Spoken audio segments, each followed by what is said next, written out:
Dr. Gottlieb, I wonder, you said earlier this week that the problem with the antibody drugs, that there appears to be issues being able to administer them, could bode poorly for the ability to administer these vaccines in the community as well. And I just wonder your thoughts about, are we going to run into these backlogs in the last mile, as you've been talking about?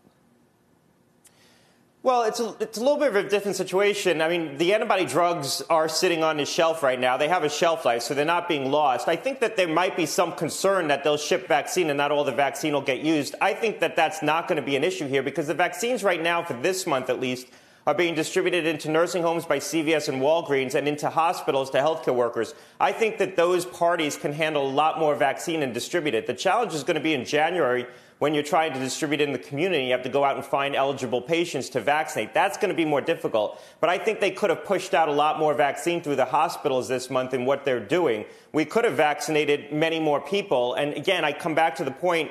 This is the peak of the epidemic. The vaccines are partially protective, although we don't understand how much, but the data does suggest that, and most people concluded that based on the data. So I don't think I'm making a leap there in saying that. And if we can get more protective immunity into people more quickly over the next week or two, that's good. That potentially can have an impact on the epidemic. 3-4 weeks from now, if we vaccinate more people, it's not going to have the same level of impact. Doctor, who made that decision, the specific decision that to hold back some drug so that there could be the second round rather than wait for the manufacturer to keep coming in and just expect it? Was that by vote? How did that happen? Well, I'm sure it was the people who were running the logistics. So there's people from the military in charge of this. I know the individuals and some people from HHS. I'm sure that the secretary signed off on it, but I think these are recommendations coming from logistics people. There's the logistical problem, but then there's the public health imperative. And I think the public health imperative here should triumph. I think we should try to lean forward, be aggressive, take a risk, stuff the channel a little bit, the supply chain, get more doses in people's arms, with having some confidence that the hospitals can absorb more. I've talked to hospitals. They're vaccinating far fewer healthcare providers than what they could because they just don't have the doses available. And I don't think they're going to even catch up next week, even after the Moderna doses ship and you start having more supply in the channel. Meg, do we have any idea how protective just one dose is?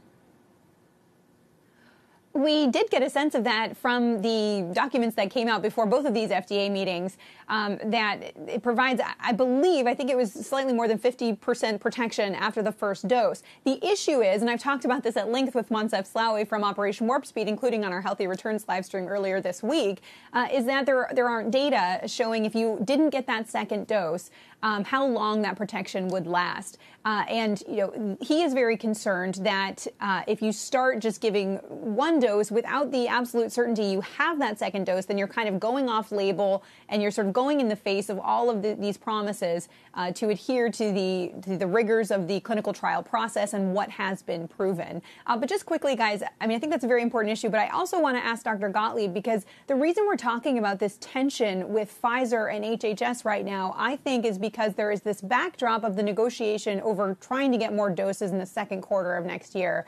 Dr. Gottlieb, you have told us that Pfizer offered these to the U.S. government as recently as November after the efficacy data. We've heard different accounts of this from HHS and from Dr. Slaoui, who say they didn't see the data when they were offered the doses. What's going on now? Are they actually going to be able to reach a deal on this? Why is this taking so long, and why does there appear to be such bad blood? Yeah, I'll just say, just to back up for a second, I agree with everything Meg said about the dosing schedule. People need the second dose. Even if the first dose is partially protective, we don't know how long that protection lasts. We've only studied it with 2 doses, and we only know the durability of the protection after the second dose. So you do need to get the second dose, but you could, take some risk that the manufacturing hopefully is going to keep up, which it should. We have not seen manufacturing problems once these manufacturing processes have started. As far as the negotiations, I stand by everything I said on this show about what's been offered when.